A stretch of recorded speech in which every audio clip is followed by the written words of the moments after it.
Nobel బహుమతి పొందిన భారతీయులు రవీంద్రనాథ్ ఠాగూర్ సాహిత్యం లిటరేచర్ 1913లో గీతాంజలి రచనకు గాను ఇవ్వబడింది.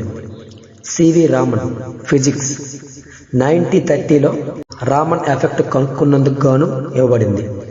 హరగోవింద్ ఖురానా వైద్యం ఫిజియాలజీ 1968లో కృత్రిమ జన్యువు కనుక్కున్నందుకు గాను ఇవ్వబడింది.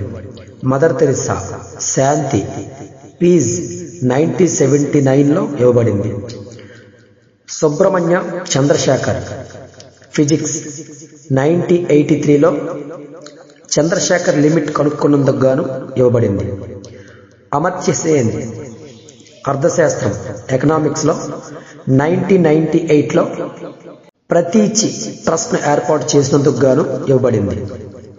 వెంకట్రామన్ రామకృష్ణన్ కెమిస్ట్రీ 2009లో రైబోజోమ్ గురించి వివరించినందుకు గాను ఇవ్వబడింది.